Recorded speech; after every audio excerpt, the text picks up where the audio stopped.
Jesús Delgado es psicólogo de la Universidad Nacional, magíster en estudios políticos de la Pontificia Universidad Javeriana, excoordinador académico y exprofesor del programa de estudios políticos de la misma universidad. Es exprofesor de las universidades Jorge Tadeo Lozano, Universidad de La Sabana y la Universidad Autónoma de Bucaramanga. Es expresidente de la Asociación Colombiana de Psicología Política. Es autor de investigaciones y publicaciones sobre disposición al voto, disposición a actuar agresivamente en política, el proceso constituyente, neurociencia, psicología política y polarización. Actualmente es el director de la especialización en estrategias psicopolíticas para la democracia y la construcción de paz de la Universidad Externado de Colombia. Y hoy en Congreso y Sociedad hablamos con él sobre el uso de los atajos cognitivos en los contextos políticos, las estrategias fundamentadas en la consulta clínica aplicadas a la política y la ética detrás del uso de las estrategias psicopolíticas para impactar en la opinión pública. Amables televidentes, bienvenidos a Congreso y Sociedad, programa institucional de la Secretaría General del Senado de la República. Hoy nos acompaña Marco Antonio Muñoz. Marco Antonio, bienvenido a Congreso y Sociedad. Me place mucho estar con ustedes, muy amable por esta diferente invitación. Doctor Marco Antonio, ¿cómo nació y cuál es el aporte del programa de estrategias psicopolíticas para la democracia y la paz que lanzó la Universidad del Externado hace 4 años como una especialización? Básicamente el desarrollo tiene que ver con el desarrollo mismo de la psicología política, como área del conocimiento que ha sido derivada en buena parte de la psicología social y que tiene una personería propia en estos momentos, ¿no es cierto?, en el mundo, y que está regida con un criterio, básicamente, con un perfil claramente interdisciplinario. Si nos miramos, entonces, por ejemplo, la ISPP, que es el máximo organismo que rige los destinos de la psicología política en el mundo, uno encuentra que está conformada por psicólogos, por psiquiatras, politólogos, internacionalistas, abogados, sociólogos, historiadores, que contribuyen fuertemente al desarrollo científico de la psicología política.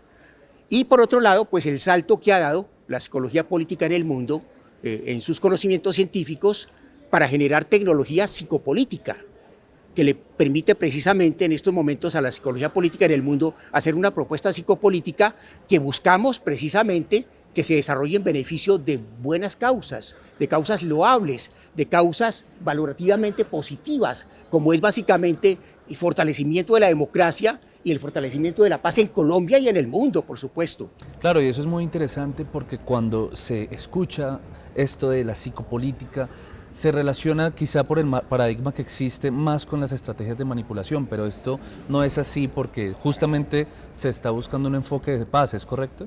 Perfecto, es eso, es colocar ese conocimiento para causas nobles y no para causas innobles, para causas valorativamente positivas en el terreno de la política, ¿no es cierto? Como lo hemos dicho, el fortalecimiento del sistema democrático que está en crisis en todo el mundo. La crisis de la democracia es mundial, pues, y el problema de la paz, que es un problema también mundial.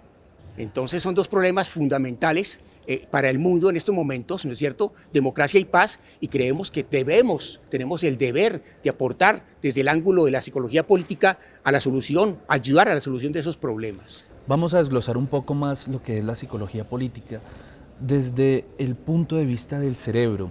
¿Por qué algunas personas tienden X o Y tendencia política? ¿Por qué algunas personas, digamos, que se sienten identificadas con causas de izquierda o de derecha? ¿Qué pasa a nivel cerebral y qué pasa a nivel biológico para tomar estas decisiones políticas? Sí, muy interesante la pregunta porque la psicología política también ha retomado todos esos estudios que se han hecho en neurociencia social, y en este momento hay una rama muy fuerte de la psicología política que trabaja esas áreas de la simbiosis que hay entre la neurociencia social y la psicología política.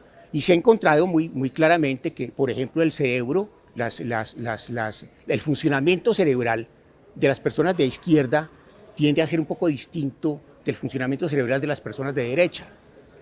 Pero uno tampoco podría, a partir de eso, llegar a conclusiones un poco biologicistas en el sentido de que estamos determinados para ser de izquierda o determinados para ser de derecha. No, son las experiencias mismas de las personas, la socialización temprana política que reciben las personas en buena parte, familiar también, y en los centros educativos, sus experiencias, las que van afectando la labilidad cerebral, el cerebro, y van conformando unas formas distintas de funcionamiento en cerebros de derecha que cerebros de izquierda.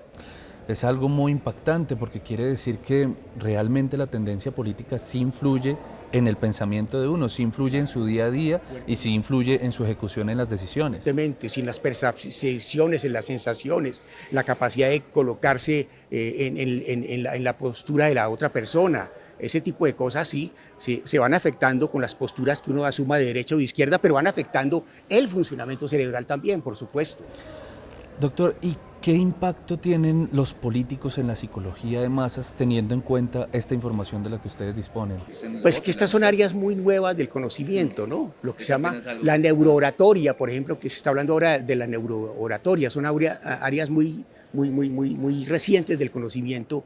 Yo creo que en el terreno de la política todavía están por estrenar en buena parte, ¿no? Pero indudablemente que eso puede hacer que los políticos utilicen esas herramientas, pero lo que buscamos nosotros es que si se utilizan esas herramientas no sean para manipular a las personas, sino que sean realmente para buscar causas nobles como la democracia y la paz. Claro, pero un político que quiera llevar su mensaje, así sea un mensaje loable y sea un mensaje de paz, pues aplica algunas herramientas, algunas técnicas, algunas formas de comunicar su mensaje. Dentro de la especialización que ustedes trabajan, ¿cómo se empiezan a brindar estas herramientas para que las personas aprendan a ejecutar estas estrategias, justamente estas estratagemas, para llevar un mensaje político? A ver, nosotros tenemos espacios muy amplios ahí en la propuesta nuestra, en el programa nuestro, que buscan desarrollar la capacidad estratégica de las personas. Porque mal podríamos nosotros exigirle a nuestros estudiantes que elaboren estrategias y las implementen psicopolíticas para fortalecer democracia y paz si no les enseñamos a fortalecer su pensamiento estratégico. Entonces nosotros dentro del área estratégica del programa tenemos unos talleres que son importantísimos para fomentar eso, para activar, para desarrollar, para fortalecer al máximo la capacidad de pensar estratégicamente. Y eso es básico por lo que estamos diciendo, porque le pedimos a nuestros estudiantes que elaboren estrategias. Si les pedimos que elaboren estrategias, tienen que desarrollar al máximo su capacidad de pensar estratégicamente para el bien siempre, para los valores positivos de democracia y paz. Eso siempre lo aclaro. Desglosemos un poco el programa. ¿Cómo es el programa? ¿Qué va a ver el estudiante en cada uno de los semestres que va a estudiar? Perfecto. Digamos que el programa está construido sobre tres pilares fundamentales. Un pilar fundamental es el investigativo. Es un sello fundamental de la investigación, sello fundamental de la Universidad Externado de Colombia, es un sello fundamental. Entonces es pilar fundamental ese pilar investigativo. Eso hace que en todos los semestres las personas, nuestros estudiantes vean talleres de investigación. Otro pilar conceptual fundamental es el área conceptual.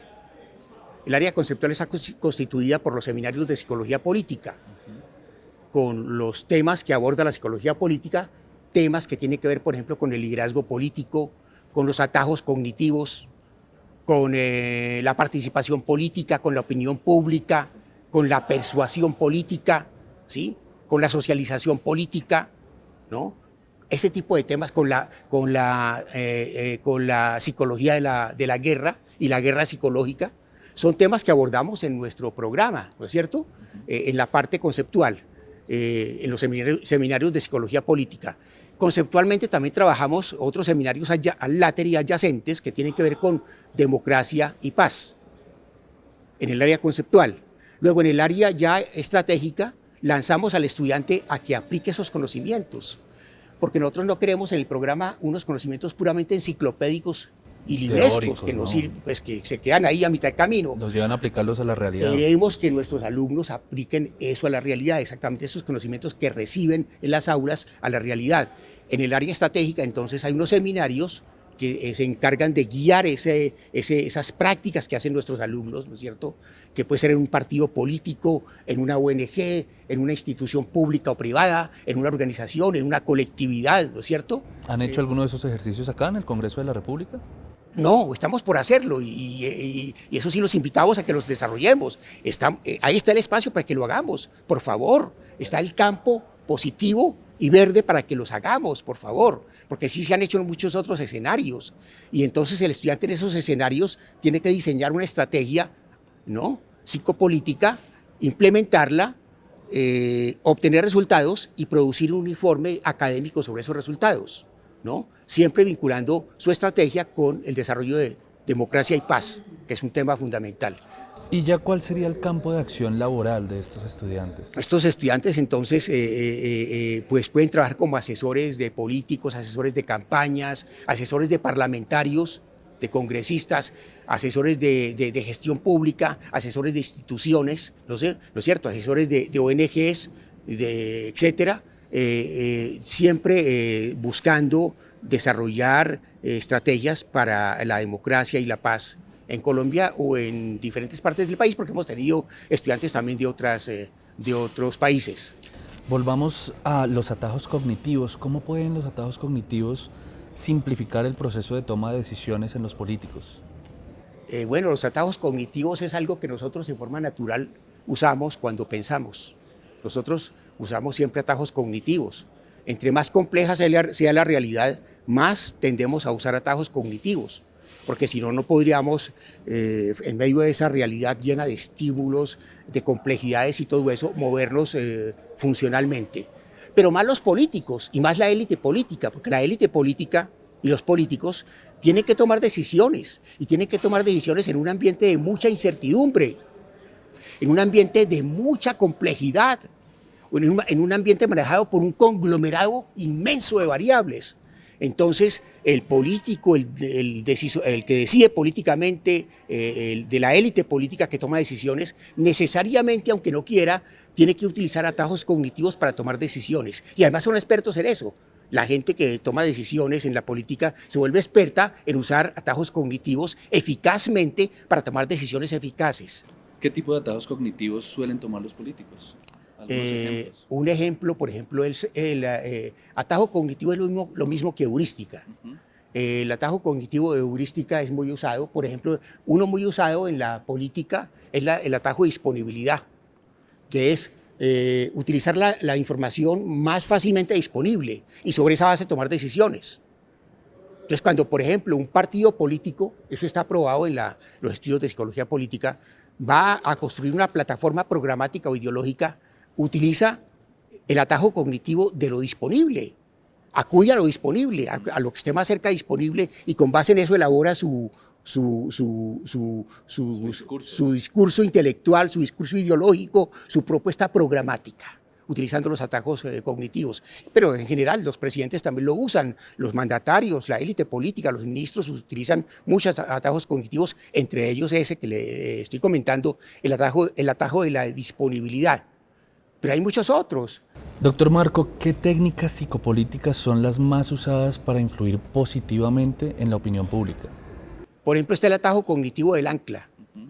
El atajo cognitivo del ancla implica que se puede anclar en una negociación política, se puede establecer un ancla alrededor del cual gira la negociación política, para no ir muy lejos. Y pues esto es algo que lo planteo para la discusión, pero creemos que las cosas fueron en esa dirección. Cuando se negoció la paz en Cuba entre el gobierno y las FARC, hubo un ancla alrededor del cual se negoció y se tomaron las decisiones sobre la paz en Colombia. El ancla la determinó la propuesta programática de las FARC, que era quien llevaba la propuesta. Se ha encontrado en psicología política que cuando hay una negociación política, el que propone, y si lo propone en primer lugar, presenta un ancla fácilmente alrededor de la cual se maneja la negociación política. Entonces los atajos cognitivos tienen un gran uso en la política, en la dinámica de la política.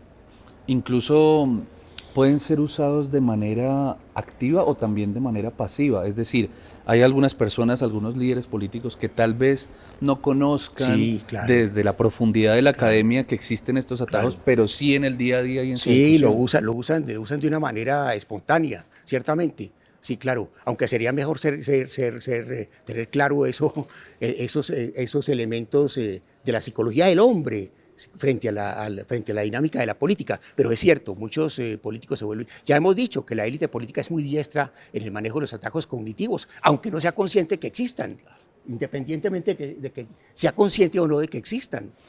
¿Y qué desafíos éticos enfrentan los expertos en todo este tipo de implementación de estrategias psicopolíticas?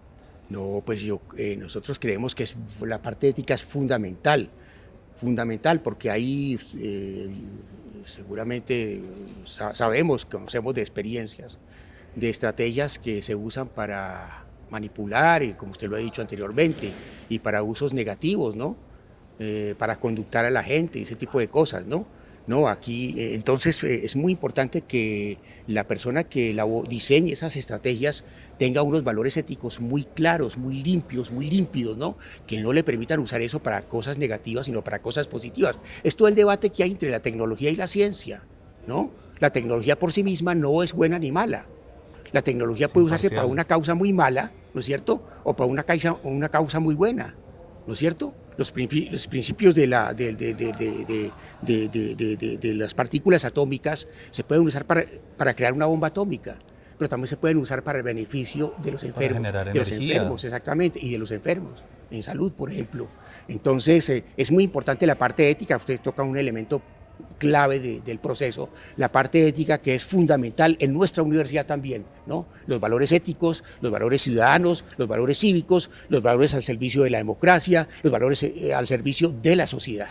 Y desde el mismo diseño del programa, en su nombre, ¿no? Democracia y construcción de paz. Exacto, porque no queremos soslayar eso, queremos destacarlo en nuestra propuesta programática, ¿de acuerdo? ¿Cuál es el rol de los medios de comunicación en la aplicación de este tipo de técnicas? Porque sabemos que ellos son el cuarto poder, sabemos que tienen una capacidad de influencia sobre la sociedad y seguramente también tienen muchas teorías en las que aplican este tipo de herramientas. Claro, por supuesto, las han venido aplicando.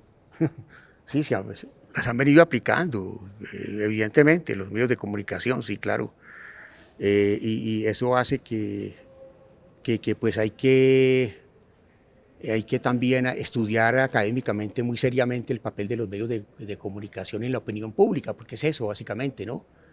El papel de los medios en la opinión pública. Hay algunas teorías que señalan que los medios de comunicación no tienen capacidad de cambiar a la opinión pública, pero hay otras teorías que hablan claramente de una influencia muy grande en los medios de comunicación, por ejemplo, en el establecimiento de la agenda de la opinión pública. Exacto. Establecer la agenda de la opinión pública, y en eso hay unas posturas determinantes de los medios de comunicación, y eso lo que exige es que el comunicador social de los medios sea muy ético también, ¿no? Sea ético y tenga valores para utilizar los medios de comunicación en beneficio de la sociedad, por supuesto. En el programa, ¿qué tipo de aspirantes pueden aplicar a estudiar esto? ¿Gente de todas las carreras o gente de política, de comunicación? Gente de todas las carreras. Nosotros estamos abiertos a todas las carreras, sí, por supuesto. Aquí en nuestro programa hemos tenido, obviamente, psicólogos, por supuesto, pero hemos tenido también internacionalistas, politólogos, sociólogos, comunicadores sociales, antropólogos, filósofos, historiadores. ¿Cuáles han sido las experiencias de las personas, sobre todo de la primera generación de egresados de este programa, ya aplicadas al mundo laboral? Positivas en el sentido de que tenemos egresados del programa que han desarrollado experiencias interesantes laboralmente hablando, ¿no? Tenemos egresados que, por ejemplo, han servido de asesores de campañas de alcaldes, y han desarrollado unas gestiones bien importantes, y tenemos que varios de esos egresados están también sirviéndole a los alcaldes en la gestión pública, ¿no? Así que eso es importante. También tenemos egresados que han desarrollado las estrategias que les exigimos que desarrollen dentro del programa y luego las aplican en otros lares. Tenemos una egresada mexicana que implementó esa estrategia en Brasil, por ejemplo, y funciona muy bien. Y esa estrategia la elaboró con nosotros, el programa nuestro. Entonces hay experiencias bien interesantes en ese sentido. Tenemos también egresados trabajando en la JEP, trabajando en los organismos de paz de Colombia, ¿no? En ONGs.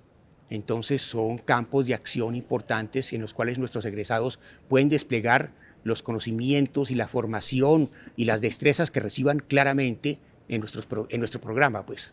Doctor Marco, hay un problema que ha ido incrementando, quizá es por el seguimiento que hay de las redes sociales y de los medios de comunicación, y es la violencia política, sobre todo en entornos políticos. Antes se veía el enfrentamiento entre las personas de a pie, pero ahora pues se ven a los líderes políticos enfrentándose muy duramente, verbalmente, incluso hasta los golpes, y no solamente viéndolo desde la perspectiva colombiana, vemos enfrentamientos en el Parlamento italiano, vemos enfrentamientos en parlamentos del primer mundo que se supone que ya han pasado por estos procesos de paz y de alguna forma de mantener una armonía en el trabajo.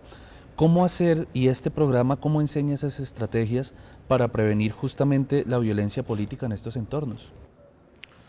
Sí, es cierto.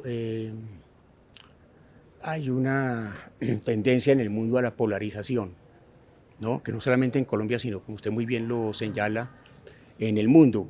Entonces, sobre eso la psicología política también hay trabajos interesantes.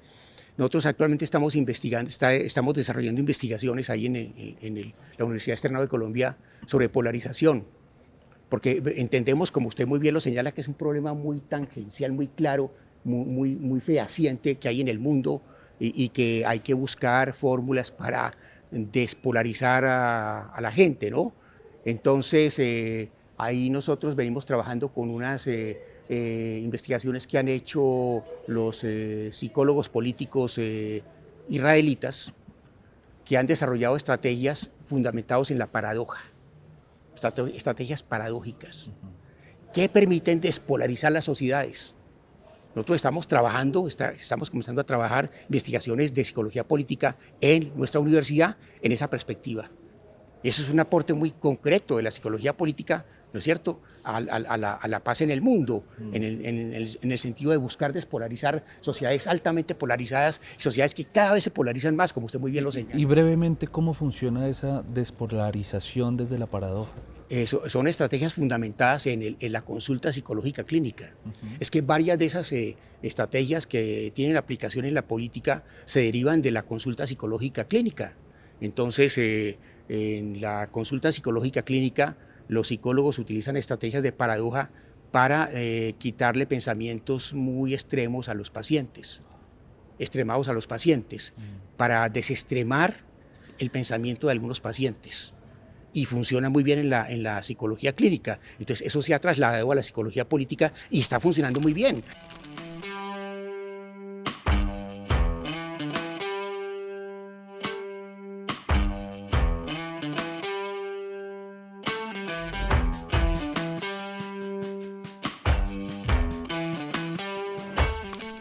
Los estudios que han hecho los judíos, los psicólogos políticos israelitas sobre eso, muestran magníficos resultados. Pues muy interesante. Claro, es que precisamente lo que buscamos también nosotros es extractar todas esas experiencias de la psicología clínica en el mundo e implementarlas también en la dinámica política. Nosotros, por ejemplo, hemos propuesto en el programa que para desprejuiciar sectores de la población muy prejuiciados respecto de otros sectores, por ejemplo, el prejuicio que pueden tener algunos sectores de la población colombiana respecto de los desmovilizados, porque hay unos prejuicios a veces muy fuertes respecto de los movilizados, hemos propuesto una estrategia que es derivada de la psicología clínica, de la consulta del psicólogo clínicamente hablando con el paciente, que es la de sensibilización sistemática. Y hemos propuesto que esa estrategia derivada de la psicología clínica e implementada en el campo político de sensibilización sistemática puede generar unas estrategias interesantes para quitarle los prejuicios, para desensibilizar esos prejuicios tan fuertes que tienen sectores de la población o que pueden tener algunos sectores de la población colombiana respecto de personas como los desmovilizados.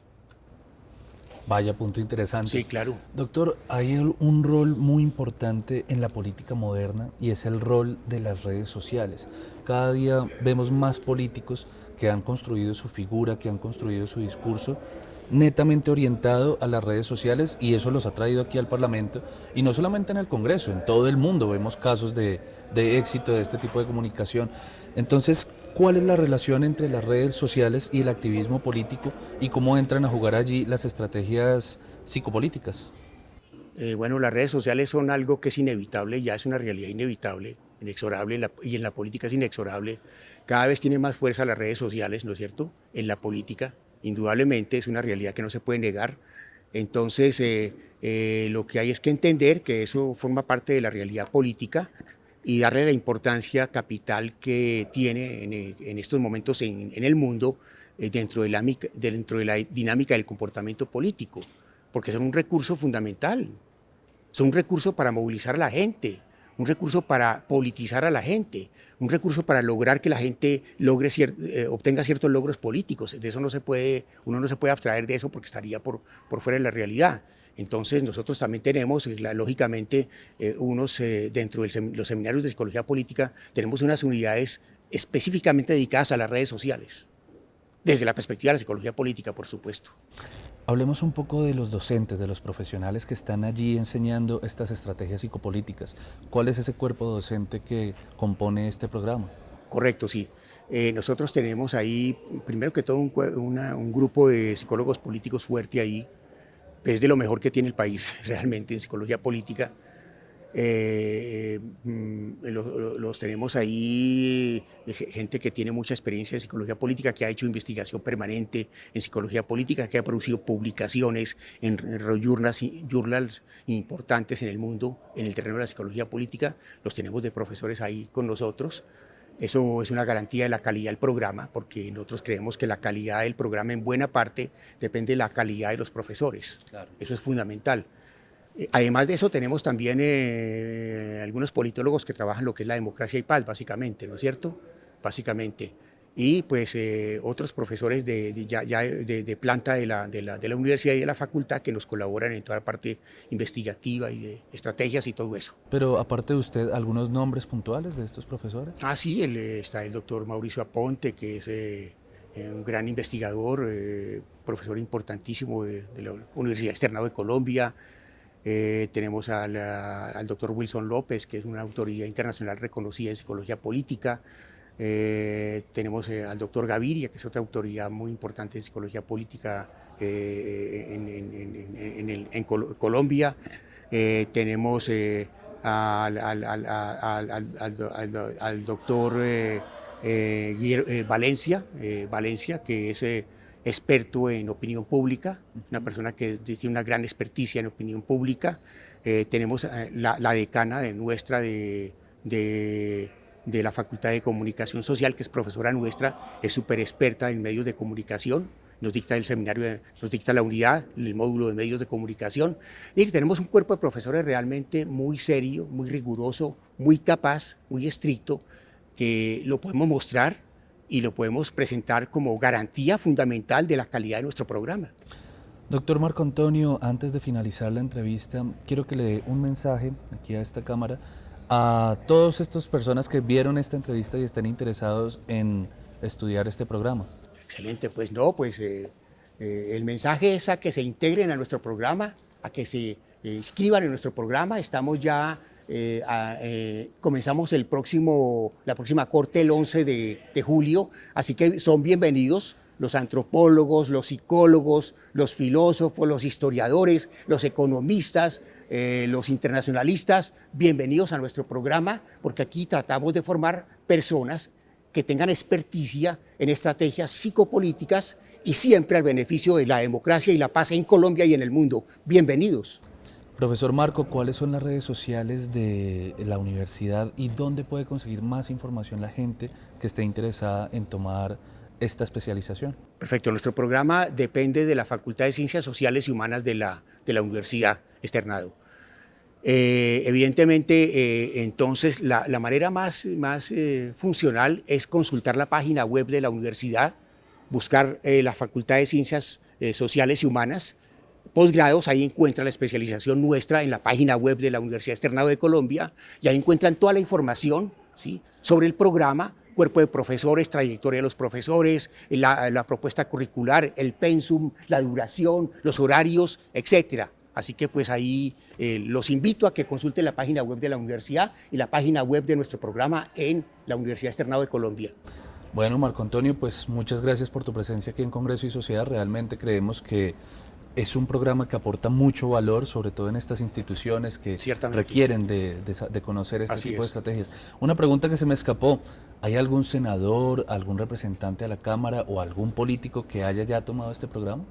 No hay todavía ningún senador ni representante que haya tomado el programa y los invitamos a que tomen el programa. Bienvenidos todos los senadores, todos los representantes a la Cámara, bienvenido el Congreso a que trabajemos en mancomunidad con nosotros, ¿no? Bienvenidos a este aporte en beneficio de la democracia colombiana y de la paz colombiana. Bueno, y desde aquí también podemos aportar a los alumnos que nos traigan para que hagan sus ejercicios acá. Excelente, muy amable, muy generosa su ofrecimiento. Bueno, con todo gusto.